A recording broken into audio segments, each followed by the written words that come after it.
एक दफा का जिक्र है। एक गांव में दो बहन भाई रहा करते थे। बहन बड़ी और भाई छोटा था।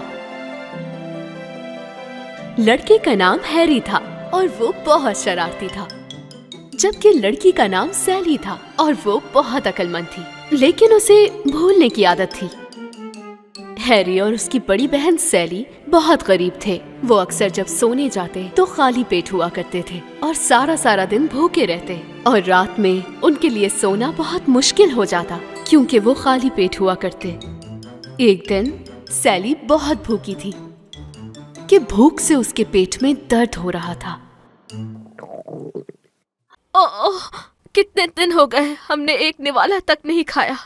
सैली पार्क में वॉक करने के लिए चली गई ताकि वो भूख को भूल जाए, और घर से निकलते वक्त उसने अपने पानी का थर्मस साथ ले लिया।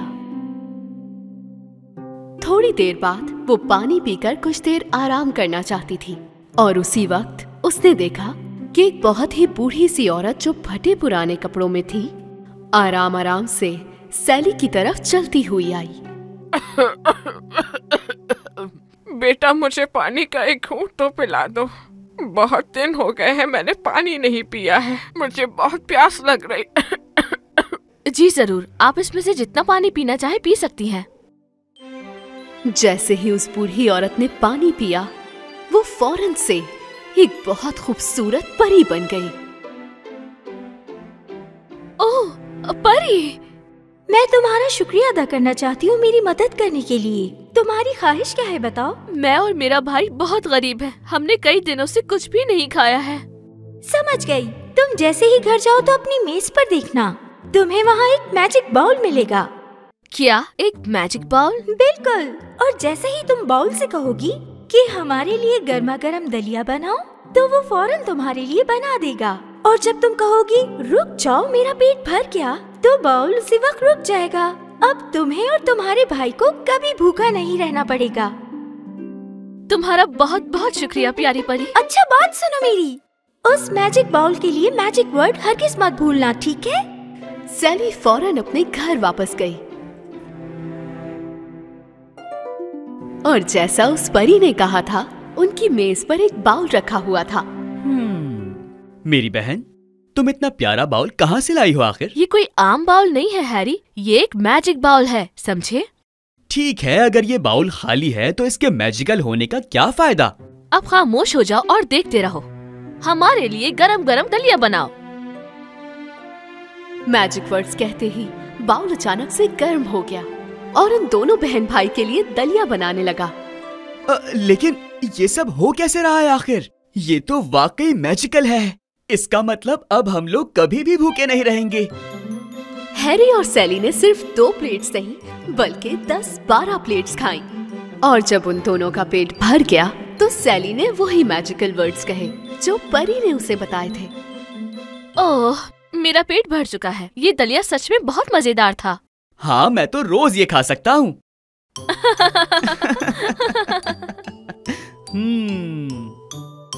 तुम्हें यकीन नहीं आएगा कि ये मुझे कैसे मिला। और फिर सैली और हैरी कई दिनों तक वही दलिया खाते रहे और कभी उसके जायके से बोर नहीं हुए। एक दिन जब सैली घर से बाहर जा रही थी तो वो अपने भाई को बताना चाहती थी कि बाउल को दलिया बनाने से कैसे रोकते हैं। हैरी, मेरी बात सुनो, मुझे तुम्हें कुछ जरूरी बताना है। जल्दी इधर आओ। हैरी ने अपनी बहन की बात नहीं सुनी और उसके पास नहीं गया, तो सैली खुद चलकर उसके पास आई। लेकिन उसी दौरान सैली भूल गई कि उसे क्या बताना था, क्योंकि उसे भूल जाने की आदत थी। क्या मसला है? तुम क्यों यहाँ सर पर सवार हो? तुम्हें नजर नहीं आ रहा मैं आराम कर रहा हूँ? मुझे तुम्हें कुछ बहुत ही जरूरी बताना था, लेकिन तुम भूल गई। क्या बात है, तुम्हारी याददाश्त तो किसी काम की नहीं। हैरी, मेरा मजाक मत उड़ाओ, समझ गए तुम? अब मैं जा रही हूँ। लेकिन जैसे ही वो घर से बाहर निकली, उसे याद आया कि उसे अपने भाई से क्या कहना था। ओह, अब मुझे याद आया कि मुझे अपने भाई को बताना था कि मैजिक बाउल को कैसे रोकना है। खैर छोड़ो, जब तक मैं घर वापस जाऊंगी हैरी तब भी सो ही रहा होगा। लेकिन ऐसा नहीं हुआ। हैरी अपनी बहन के जाने के थोड़ी देर बाद ही उठ गया और उठने के फौरन बाद ही मेज पर जा बैठा, क्योंकि उसे बहुत भूख लगी थी। मैजिक बाउल, मेरे लिए गर्मा गर्म दलिया बनाओ। मैजिक बाउल फौरन ही गर्म होना शुरू हो गया।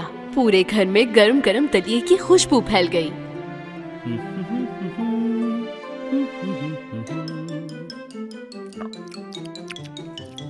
हैरी ने पहले पेट भरकर दलिया खाया और उसके बाद वो उस मैजिक बाउल को रोकना चाहता था। अरे मैंने तो बहुत खा लिया, मेरे ख्याल से नाश्ते के लिए इतना काफी है। रुक जाओ मैजिक बाउल, दलिया बनाना बंद कर दो। लेकिन मैजिक बाउल दलिया बनाता गया क्योंकि वो सही मैजिक वर्ड्स नहीं बोल रहा था। रुक जाओ मैजिक बाउल, रुक जाओ होकस पोकस, रुक जाओ।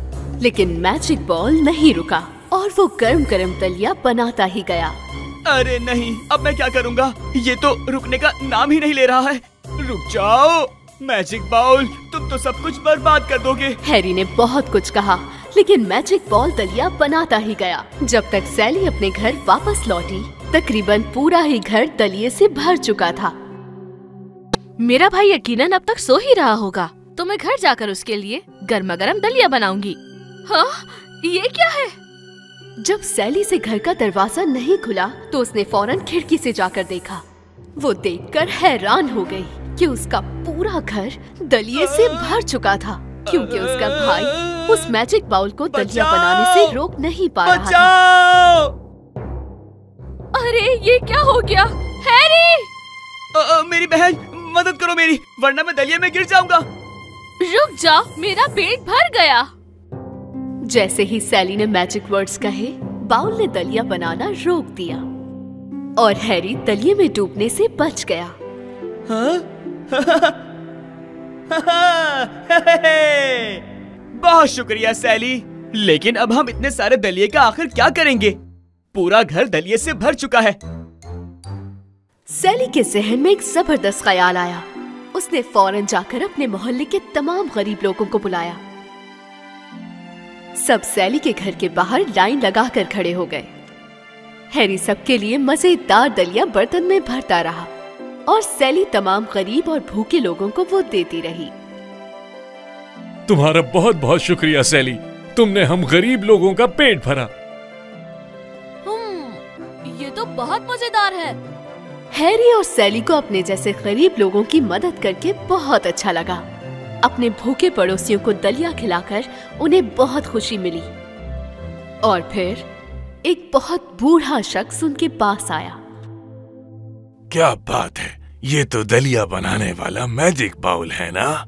मैं अपने बीवी और बच्चों के खाने के लिए कई दिनों से मारा मारा फिर रहा हूँ। प्लीज मुझे ये मैजिक बाउल दे दो ताकि मैं अपने बीवी बच्चों को खाना खिला सकूं। अब हम क्या करेंगे सैली? अगर हमने ये बाउल इन्हें दे दिया तो हमारा क्या होगा? ऐसा मत सोचो हैरी, इनके बच्चे बहुत भूखे हैं और बच्चों को कभी भी भूखा नहीं रहना चाहिए। ये बाउल आप रख लीजिए, इसे अपने साथ ले जाइए ताकि बच्चे दलिया खा सकें। उसी वक्त वो बूढ़ा आदमी एक बहुत खूबसूरत सी परी बन गया। अरे तुम तो वही परी हो ना जिसने मुझ पर एहसान किया? तुम दोनों ने आज मुझे बहुत खुश कर दिया हैरी और सैली। तुमने अपने गांव के सारे भूखे लोगों को खाना खिलाया और उस बूढ़े आदमी की भी मदद की जिसके बच्चे भूखे थे।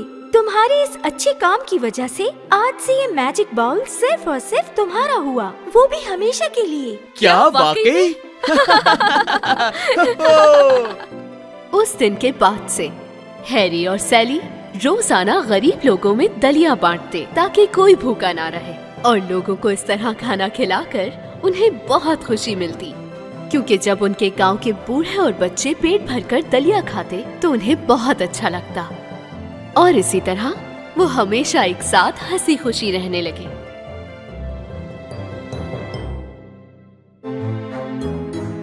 एक दूर दराज के इलाके में सहरा के बीचों बीच एक हैवान रहता था और वो सिर्फ ताजा मिट्टी, नए हरे पौधे और बीज खाता था। सहरा से थोड़ी दूर एक सल्तनत थी जिसको उसने अभी तक दरियाफ्त नहीं किया था। इसी वजह से वहाँ की सल्तनत बची हुई थी।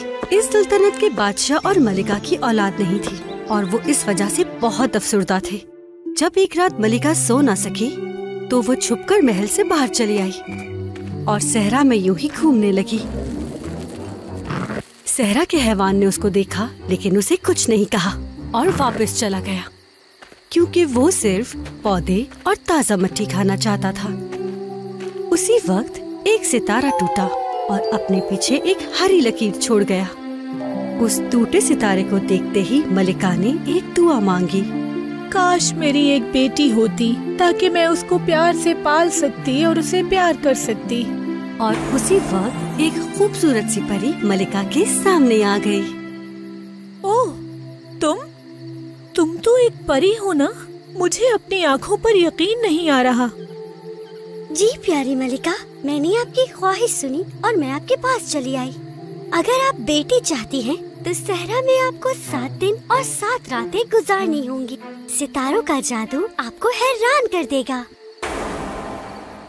मलिका ने खूबसूरत परी की बातें सुनने के बाद सहरा में एक एक करके 7 दिन और 7 रातें गुजारी। दूसरी तरफ बादशाह ये सोच रहा था कि मलिका को गए काफी दिन गुजर चुके हैं, वो अब तक वापस नहीं आई। इसी वजह से वो बहुत अफसुर्दा था। सहरा में 7वें दिन के इख्तिताम पर मलिका, जो बहुत परेशान थी, उसने एक रोने की आवाज सुनी। रोने की आवाज सुनकर मलिका उस तरफ गई जहाँ से आवाज आ रही थी। उसने एक छोटे से बच्चे को रोते हुए देखा।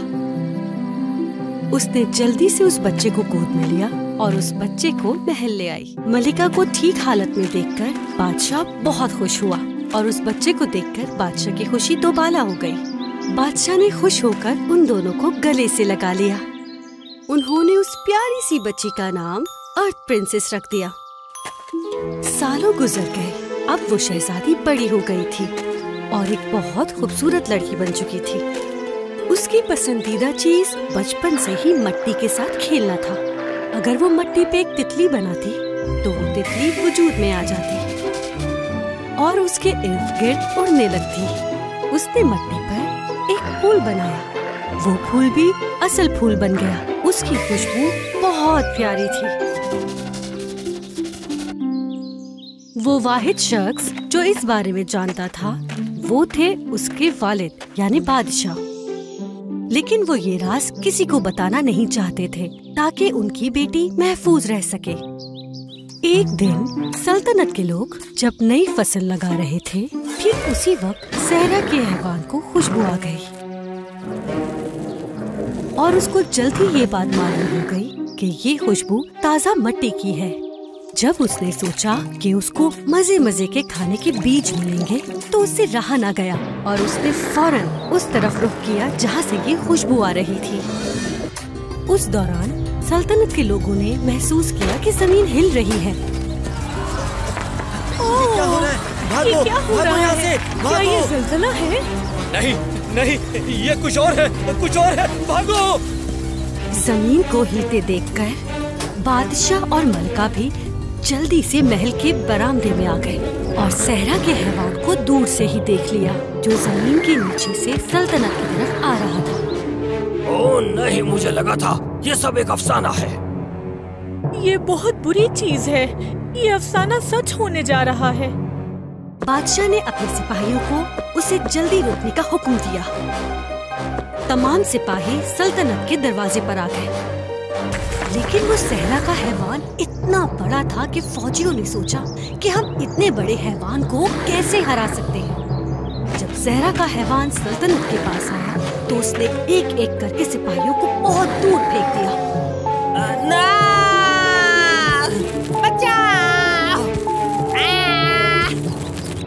नहीं, मेरी फौज, मेरी ज़मीनें। सल्तनत के लोगों ने ये देखकर अपनी जान बचाने का सोचा, फसल लगाना बंद कर दी और भागने लगे। हैवान हर जड़ी बूटी, हर हरा पौधा खाता गया, यहाँ तक कि वो सब खा गया। सल्तनत के लोगों को कुछ समझ नहीं आ रहा था। वो बहुत उदास और डरे हुए थे। बादशाह पूरी ताकत के साथ अपने महल से बाहर आया। शहजादी भी उसके पीछे पीछे आने लगी। मेरी शहजादी, मेरी प्यारी बेटी, महल में रहो अपनी अम्मी के पास। मैं नहीं चाहता तुम्हें किसी किस्म का नुकसान पहुँचे। नहीं डैडी, आप जानते हैं मैं उसे हरा सकती हूँ। मैं हमारी सल्तनत बचा सकती हूँ।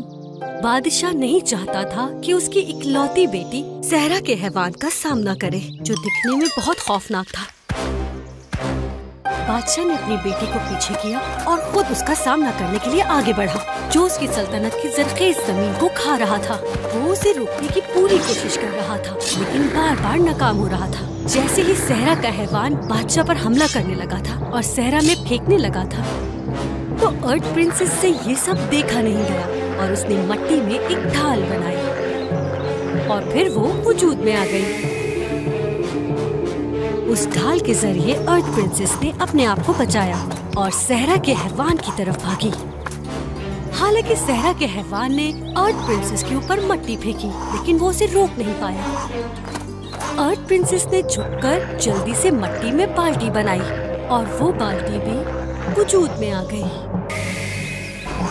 अर्थ प्रिंसेस ने जल्दी से ये बाल्टी घुमाकर सहरा के हैवान के ऊपर फेंकी और वो बाल्टी सीधा उसके मुंह पे जा फंसी। इस वजह से ना तो वो हैवान देख पा रहा था और ना ही वो जरखेज जमीन खा पा रहा था। ठीक उसी वक्त अर्थ प्रिंसेस ने अपने जादू से एक सहरा का तूफान बनाया ताकि वो उस हैवान को सल्तनत से दूर ले जाए। तूफान इतना तेज था कि उसने चंद लम्हों में ही उस हैवान को जकड़ लिया और उसको सल्तनत से बहुत दूर ले गया। सल्तनत के लोग ये सब देख रहे थे। वो लोग बहुत हैरान भी थे और बहुत खुश भी। दूसरी तरफ अर्थ प्रिंसेस अपना जादू इस्तेमाल करने की वजह से बहुत थक गई थी। बादशाह जल्दी से उसकी तरफ भागा और उसको गले लगा लिया। तुमने हमारी जिंदगी, हमारी जमीन और सल्तनत बचाई।